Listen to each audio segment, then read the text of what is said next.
Welcome to the Real Life Podcast at Hermitage Hills, where we have real honest conversations with real people about topics relevant for today. At Hermitage Hills, we desire to see people experience life change through Jesus Christ. For more information about our church and how you can be a part of the community here, visit hermitagehills.com/connect.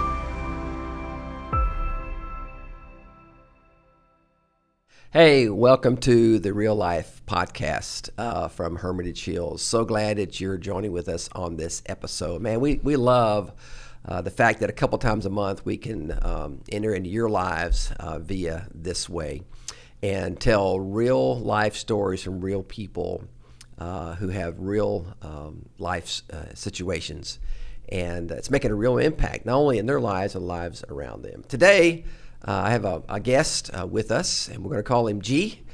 We call him the GALE family here at Hermitage Hills, and I'll refer to him as G. You're not going to see his face. We have some shots that kind of show as he's talking, but we want to make sure that we take care of his privacy, and you'll know more about it as the story goes on.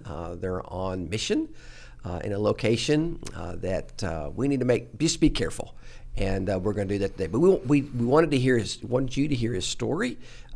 We wanted him to be able to share some of the insights of the last few years of what he and his family have experienced as they want to advance the kingdom, as they want to help spread the gospel, as what they're doing with their whole life is planting the seeds of truth and the reality of who Christ is and what he's done for all tribes, all tongues, and all nations. So, G, welcome to the podcast today. Well, thank you. I appreciate it. Man, thanks for giving us some time this morning. You and I are just going to kind of talk. Okay. And like I said to those who are watching already, it all started where a couple school teachers right. Who have given their lives to Christ, and God was growing in discipleship and understanding more of what Christ had for them in their personal journeys.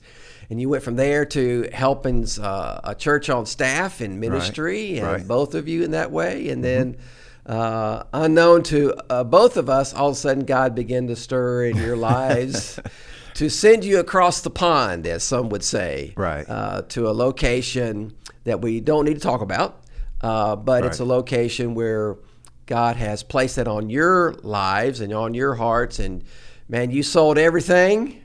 We did. Picked it up, and now 8 years into the journey. So man, we're just glad you can share some of the heartfelt, life-changing impacts that's happened over the years for you. So there's been so many stories, I'm sure, and we can't tell them all today. But tell our audience a little bit about maybe the first few years as you went for training. Okay. Then you got sent across the pond, and you just told me like the first 3 years, it's like they plant you, company plants you, and you're there. And you can't come back. Can't come back. Right. So tell us a little bit about that first few years and the journey, and just some thoughts and real life impact on you guys. So when you go through the process of applying with the IMB, there's a vetting process that's very serious. They want to make sure that you're called and that the IMB is a good fit, and that everything lines up, doctrinally, and that it's not just someone who's looking for adventure. So there's a thorough process. And then when you share that with churches and your own church family, your sending church, as we call it, there's an excitement that God is calling out. Yeah. You go to training and they feed you well and they train you well, and then you get on the plane and it sort of hits you that this is real. Yeah. There's no turning back. All the fun stuff has happened, yeah. And now this is real. You're leaving family and friends and those that have discipled you and walked the path with you, and now you're headed to a new land, and language and culture and foods and driving on the wrong side of the road, and all of those things can be very jarring the first few days. I bet. Yeah, and there's a honeymoon period when you land, and you're wanting to learn all of those things, and it's exciting. But then, reality sets in, and you're living there. This is home. And so there is a working out process of figuring out, okay, how are we going to live here? How are we going to thrive here? Where are we going to shop? How are we going to learn the language? Where are our children going to go to school? Yeah. All of those things Yeah. that are easier in your own culture now become very challenging in a different culture. And so, yeah, it's a challenge for sure. So that you're at your second location that we're going to get to in just a few moments. Right. But your first location Right. was in a area of the world that was 99% Muslim. That's correct? right. Correct. Okay. So, man, there's so many questions I have about that. But I mean could you, like, when you started working with, is it okay to say I guess you said IMB? Yeah, that's fine. So when you started talking with IMB, I mean, there's the world, right? And Right. they're trying to figure out what's the best fit for your family, or could you go on anywhere, or whether like, hey, gee, we need you to look at these 2 or 3 areas that we want to send people to. They do that. It's sort of a both and, like, where are you feeling God leading you? And are there positions available in those places? And so there's a prayerful conversation about where are you feeling led, and can we place you there? So that's the sort of conversation that we had on the front end. And there was a piece from both us and from them about where we were placed, given the conversations we had with leadership on the field. To be in a high-risk country. Right. And to an unreached people group. Right. Right.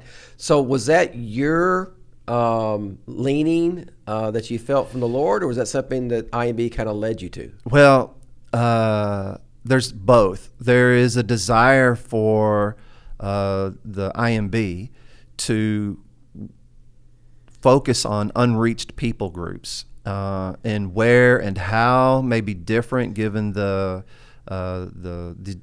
area of the world. Right. But we also felt that we didn't want to go to a place where the existing church already was. We wanted to be frontline, engaging an unreached people group. Right. If you look at the map of the world and the level of evangelism, they shade them different colors about lostness, the level of lostness or level of Christianity. And so we were looking for those dark red spots and prayerfully considering a people group that had no gospel presence or very little gospel presence. So what was your personal reasoning? I'm just digging a little deeper. What was you and A's personal reasoning to go to a dark red spot? I mean, come on, man, got the whole world, but you're saying, man. All right, so now we're talking about what happened to me, or how did God call me? And really, it happened on a short-term trip here at Hermitage Hills that we went to a place like that where it's all Muslim, and God really broke my heart for lostness. I had an experience, went on a short-term trip. I'll just tell this story just very quickly. We went and did basketball as a platform and as a way to engage the community. So the missionary on the field at the time was a basketball coach. I was a basketball coach here in the States, as you mentioned, a teacher and a basketball coach. So it was very natural for me to do that. But while we were there, one of the basketball players on the team where the missionary coached, his mother died. We were invited to the funeral. So here we are going to a Muslim funeral. I had no idea what that was going to look like. The men go to the mosque, the women go to the home. We're sitting outside the mosque, and it's really quiet. No one's saying anything. I didn't know what was going on, but we were told our presence honored the young man whose mother passed away. The mosque also has a school attached to it, much like a church might have a Christian school attached to it. Yeah. At the same time they were having the funeral, if you will, school lets out, and all these kids are playing in the street. I'm sitting outside the mosque at the corner of two very narrow streets, more like alleys. And the kids are playing in the street, and all these men, probably 150 men, are sitting there very quietly. And as these kids are pouring out of the school, like all little kids do, they play, they chase each other, they call each other names. They bring the woman out of the mosque. I had no idea that the body was in there, and it's in a box.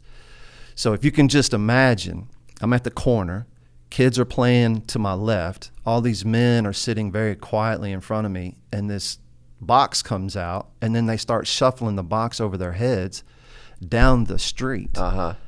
And I got a snapshot of a Muslim's life. Yeah. Here are all these kids being indoctrinated, told these lies in this school, the lies about life, about religion, about God, about Jesus. They become these catatonic men who are just giving up, just sitting there, glazed over, and they're all going to be like that dead woman in the box going straight to hell. Yeah, wow. And God broke my heart in the moment. In that moment.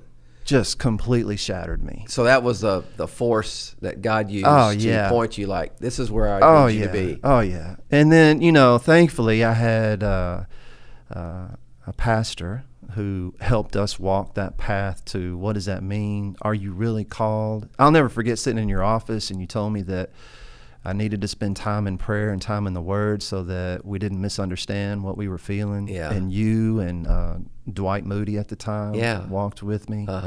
So it was a multi-year process. Oh, sure. It wasn't just overnight. I think sometimes people have experiences like that, but they misunderstand what it is God wants them to know. And so I was very thankful I had wise men in my life to guide me through that time. Awesome. Our joy. Okay, so you're in this dark red section of the world. Right.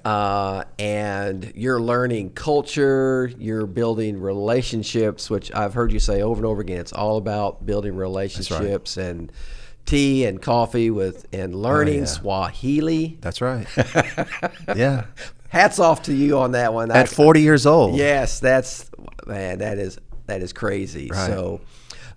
So tell me, so the first few years you're there, and you're coaching basketball, right? That's right. And it was the national. Well, you won the national championship. It didn't happen. Well, it didn't happen right away. After just spending time with guys, it actually took a couple of years before they invited me to coach the team, and then I was invited to coach the team, and then for the next several years, I was there most days. So what was it like for a Mzungu, right? White man, that's right. Mzungu, to step into the coaching role of a Muslim basketball? Well, I was helping, I would just spend time with guys. I had no real responsibilities. I made some friends, they invited me to come. I started keeping stats, and then the coach that was there had some family issues and had to leave. And when he left, that was when they approached me and asked me to coach the team. What the interesting thing is that I didn't expect it, nor did I really want it, because I had other responsibilities that we were doing as well. But I realized through talking to teammates and praying with my wife, I want to say that now so I don't get it wrong later, that we realized that God was giving us an opportunity to have deeper relationships, ongoing relationships. It's not just the one-off going door-to-door evangelism, but the ongoing relationships, getting to know them. It also helped my language too, that I was forced to speak Swahili. Did they speak English at all? Many of them do, okay, but very few of them are conversational. And so if I wanted to get to conversations, it really had to be in Swahili.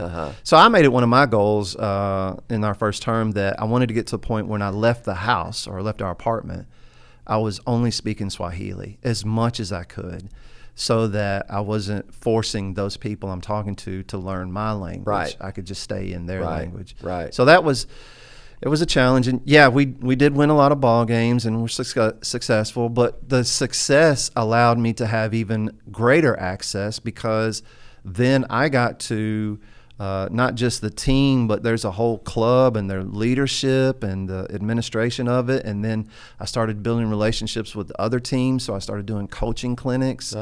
And it was not just about basketball, it was always about leadership. And I was always trying to share stories of leadership, of what Jesus did, things in the Bible. Typically after a practice, just to give an example, there's a team meeting. And there's this collective conversation where everybody has to say their piece. And sometimes it's a great thing, and sometimes it can be very frustrating culturally, because I'm ready to be done. The coach is king, say your piece and leave. They all want to talk it up. And so, but I would oftentimes share something that was in the scripture that was relating to our current situation. Because it doesn't matter your culture, the family problems and life problems are very similar. So I would share very frequently, what did Jesus say? I always brought it back to, and to say it in Swahili, Isa alisema. So were you able to say that? Oh yeah, all the time. Okay. Yeah, all the time. And I had a player come up to me one time, and we'd been there several years, and he asked me, he's like, he's trying to speak English to me. Coach, are you a mercenary? And I'm like, a mercenary? Do you know what a mercenary is? And a mercenary, and he's like, a mercenary, somebody who always talks about Jesus and wants people to be like Jesus. I'm like, well, that's what I want, but I don't think you understand mercenary. Right. And I asked him, I was like, do you mean missionary? And he's like, yeah, missionary. This is a Muslim guy. And so I'm like, well, I teach English and I coach basketball, but I do follow Jesus, and I want to share his love with others. So yeah, that's what I do. And so he was like, oh, okay. And he was okay with that answer. Yeah. So that's sort of how we respond to questions like that. That's got to be a tension for you, because you got to be careful, but you got to be bold. Right. And how do you balance the two in a 99% Muslim world? Right. So our visa, our work visa, was under what we call an NGO, non-government organization. In the States, we might call it a nonprofit. So I was teaching English, and I was leading sports programs, doing training for basketball. Yeah. So that's legitimate. So I could honestly answer that. And we call that a simple, truthful statement. So you just stay inside that box. Yep. But because he labeled me a mercenary, I like that. I'm a mercenary for Jesus, or a Jesus mercenary. I'm going to claim that one. That's awesome. All right, so I'm sure there's a lot of, at your first location, a lot of stories there, but one was something that happened to E. Well, in her journey. I don't know, how far were you into the journey? We had been there about 2 years. 2 years. Yeah, we'd been there 2 years. It was not long after. I guess we had been there about a year and a half, and that's when they asked me to coach the basketball team, and I was having a lot of access. We were growing in language and culture. We were really finding a rhythm to life, and this is not lost on me, and I don't want it to be lost on anyone who's hearing what I'm saying. When that's happening, and when you're seeing, maybe not so much that people are coming to faith, but when you're gaining traction for gospel kingdom purposes, the enemy doesn't like that. Yeah. And so for each of us, we have to answer this question to become, I think, self-aware. But where are your weaknesses? And if you were to ask me, where is my weakness? It's my family, and probably specifically more my daughter, E, more than any other place. And, a father to children, to be protected. Sure. And so to make a long story short, our daughter was out with some friends one night, and on their way home, they were surrounded by some motorcycles, and they were robbed at gunpoint, and it was very traumatic. It was a big van of kids and a couple adults. They were robbed, their phones and their money at gunpoint. And so were they targeted because she was in the group, you think, because she's a Mzungu? Yeah, they were targeted because they were white, and white in other countries sometimes means money, right? Or American for sure, it means money. And so they were targeted for that reason, not for Christianity Right. or for missionary purposes. They just, Potentially, this is a good heist. that's right. Yeah. And so that's what happened. And our daughter had a gun in her face. I'll say it like that, a sawed-off shotgun. And it was very traumatic for her and for the other children that were there. And it took us a while to work through those things. But for me, it made me question, is this worth it? Right. Do I I'm sure. Do I really want to be here where this sort of thing can happen? When we To my kids. to my children, me is a different story, but for my children, Right. That's the sort of thing. And for me, I really struggled with it. Honestly, I began looking at houses and cars and jobs in the States, and I wasn't telling my wife about it. And she caught me one night. I felt very much like I had this secret life going on because for several days I was doing that, primarily because our daughter wasn't processing it well. She wasn't talking about it, and she didn't cry. She didn't want to talk about it. And so I was like, we're done. We're going home. Yeah. But through conversations with some counselors and for our family getting to a place where we could talk about it openly and cry and share, we realized that no, God wasn't calling us home, and we weren't going to make a decision that was rooted in fear. Right. Because if you make decisions rooted in fear, then the enemy has you where he wants you, and he can. God hasn't given you a spirit of fear. God hasn't given us a spirit of fear. Right. That's right. And so we're. So what was the breakthrough moment, or was there? There was. We talked to some counselors, and they suggested that we do some things as a family. And what the way we did it was, and my wife came up with this idea. I talked to my daughter first and said, hey, E, we have to talk about this. We're talking to counselors. You're going to talk to some counselors too, but we have to talk about this as a family. You tell me what day you want to talk about it. That was, I think, on a Wednesday, and she said, okay, let's talk about it on Friday. And I was like, okay, we're going to do this. So we sat down at our table. My wife came up with a plan. Being the school teacher she is, she said, we're going to take our papers, we're going to fold it hot dog style, hamburger style, and so we created 4 sections on a piece of paper. And what we did is we wrote down how we were feeling before, what we were doing, what we were thinking before the thing happened, what we were feeling during the event, what we were thinking and feeling immediately after, and then what are we going to do as a family going forward? Yeah. And so for my wife and for my son and for me, that was a little bit different because we weren't with her. But for our daughter, it was very much having to relive the experience. And as painful as that was for her and for us, it was necessary. Right. So that we could get to that 4th box that said, okay, what are we going to do individually and as a family in Christ going forward? And there was a breakthrough. What were some of the key words that came from her side? There was fear. There was anxiety. There was uncertainty. There was also, she had a friend with her, and she wanted to protect her friend. And what we learned later from others is that Ella was the one mothering a couple of other friends, telling them to get down, so that when they did open the van door, she was the one that was facing the gun, and the others had been hidden behind the seat. Yeah. So we learned that, and I thought that was incredibly brave. Yeah.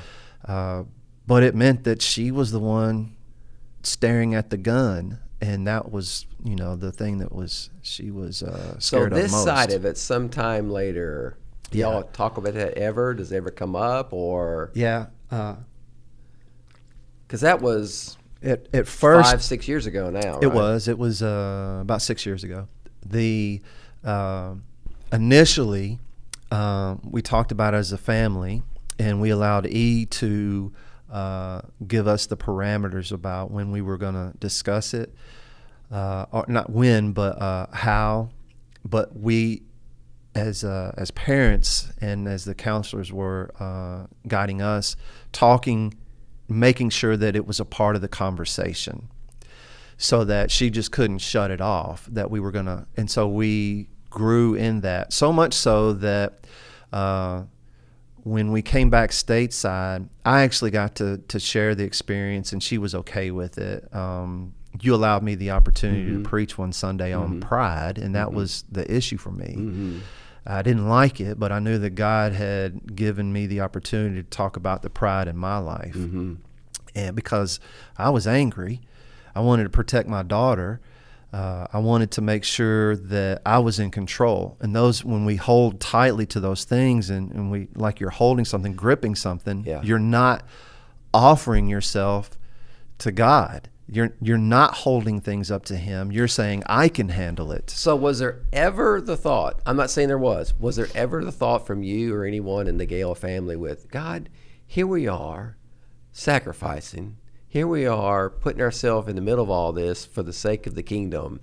Why did you let this happen? You know, what, God, why aren't you looking after us? Did you any kind of thought like that creep in there in the midst of the conversation? I think, initially we didn't understand why it happened, because we felt like we had been faithful to do the things necessary to learn how to live in a different culture. Right.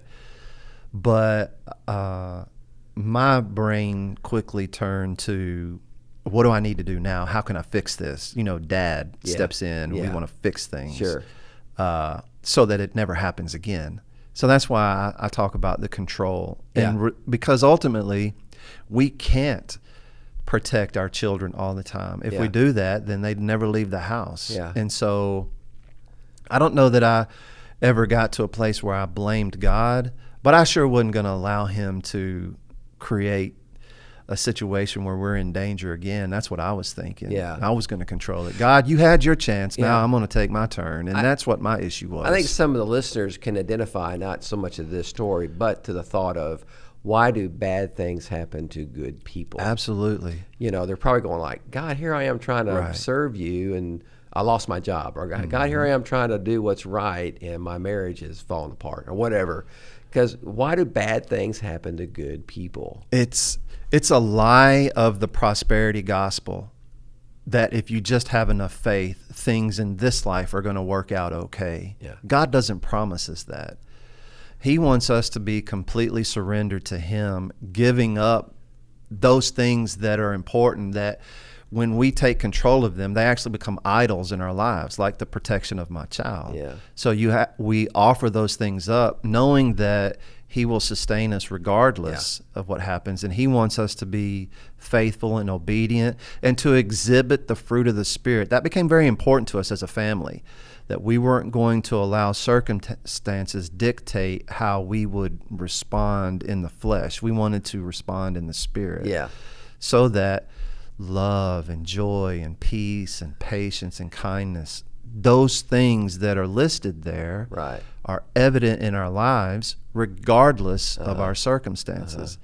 And it has to be a daily reminder, sometimes moment by moment, because if you're not, then that, again, I go back to, that's what the enemy wants. He starts allowing you to get in your thoughts, trying to control, and then you start operating in the flesh. And that's very easy to do as a dad thinking about his daughter. You know, along the same lines of why do bad things happen to good people, and I loved your thoughts on that. But it's interesting that believers somehow or another have got this thought that if I follow Christ, then things are going to be easier or smoother.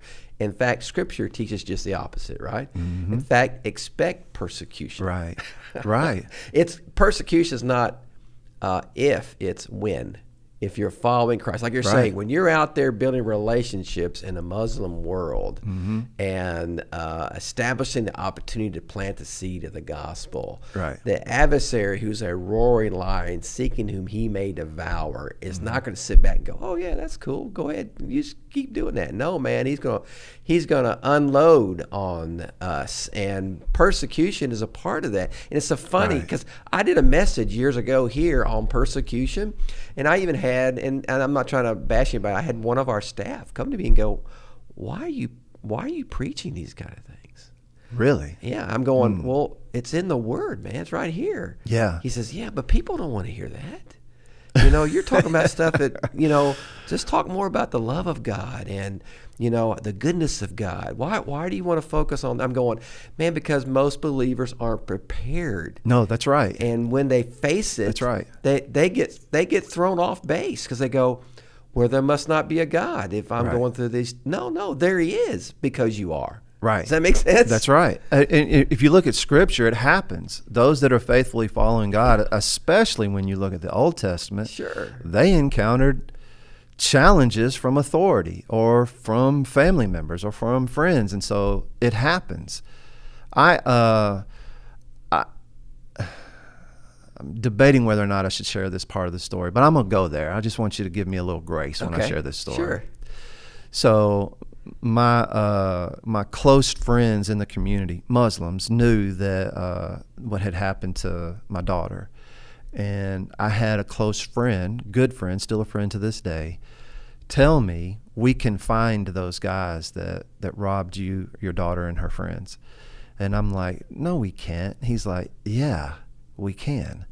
You don't think they're talking about how they made off with all this money, phones, jewelry?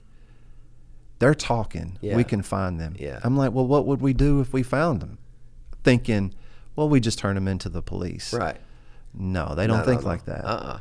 And then he went this far with it. He's like, you have all those grown men, those big guys on your basketball team. You don't think they want to protect your honor and to help you? That's a big thing. That is a big thing. Yeah. And in my mind, I'm like, yeah, I have a tremendous amount of influence in this community because of this basketball team. We could get these guys. We could go back. And I knew that they would punish those guys physically. Mm-hmm. Think about that for a second. Sure. When you have that kind of power, influence to make something happen, man, that's where the pride comes in. Yeah. So I had to I was convicted when I went home that night because I did give it a thought. Sure. I did give I understand it a thought. that. Yeah. So, but I'm not supposed to think like that. Yeah. I'm the missionary, the called out one.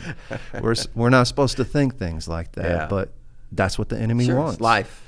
That's right. And so I had to get on my knees and pray and just cast that thought aside.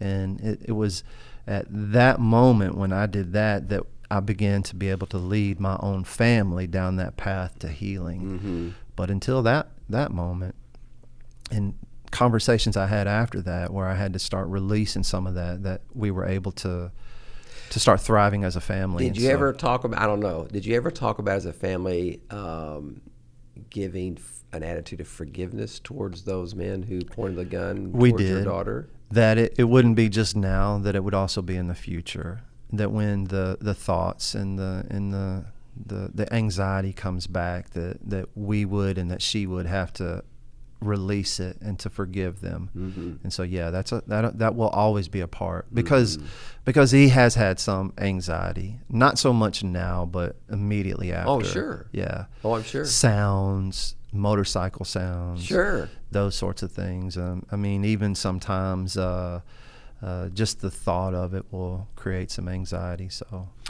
all right. So moving on, I want to talk a little bit about this. Kind of goes continuation of this thought about. So G and A have L and E, your children, right? And you're on this kingdom building journey in a hot red spot in the world.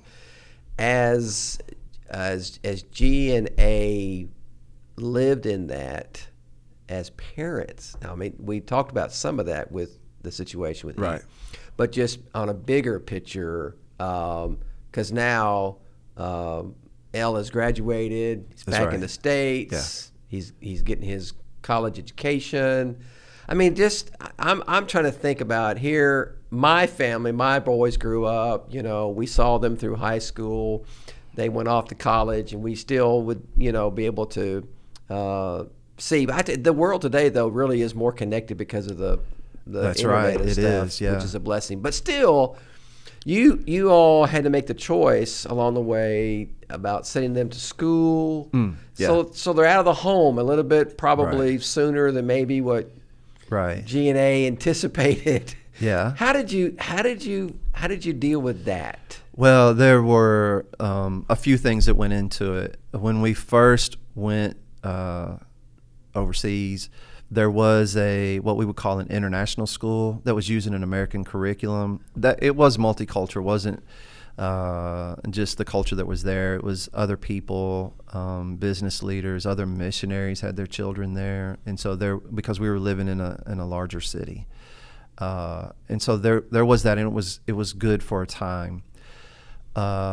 The school, though, especially through elementary school, I'll say it was good, but in high school, not so much. So with our son, we did homeschool for a couple of years, and he did an online Christian-based curriculum out of the States. And while the curriculum was okay, it wasn't doing well for him socially. Right, interaction. Right, because there was none. Right. And to make a long story short, we began to talk with the education consultant with the company, with IMB, and with other people, because we didn't want to send our children to boarding school. But we didn't know much about the boarding school until we started talking to others that had their children there and then actually made a visit. And it's actually a really good thing. There are other Christians, other children from missionary families. They're there, but then they have long breaks with us. So for 5 or 6 weeks at a time, they're at home with us, and then they're at the boarding school. So that's part of the planning. That's is part of the strategy from the boarding school. It is. Oh, interesting. I didn't know that. And so they're instead of 2 really long semesters, they have 3 terms. And then we can go visit. There's a midterm break as well, a longer weekend. So we really struggled with that, but they really have thrived there, and so we're very thankful and very grateful. And it is Christian. It was started a long time ago by missionaries who had the same struggles that we do now. How are they going to educate their children, especially those that are looking to go to college when they finish? Right. And so it's not, I won't say it's for everyone, but for us, it's really worked out really, really well. And what was the most difficult thing about that? well, not having your children at home. Yeah.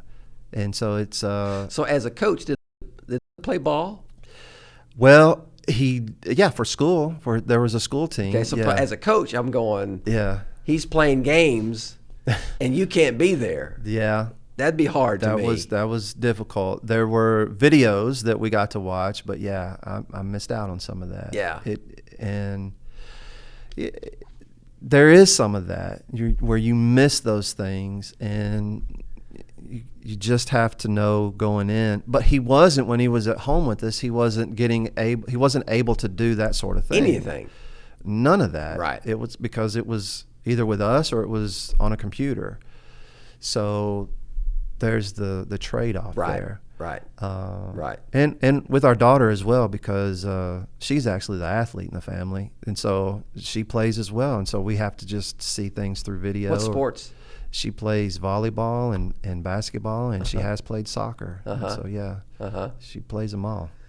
And so she's senior year this year. Right. And you guys are looking at in the States for a choice for her as well. Yeah. So wow. We got another year. Thanks for joining us for this episode of Real Life, a ministry of Hermitage Hills. If you'd like to be a part of a community seeking to follow Jesus and experience life change, visit us at hermitagehills.com/connect. You'll also find ways to ask for prayer and how to take the next steps in your faith journey. We'd love to partner with you as you grow in your faith and experience real life.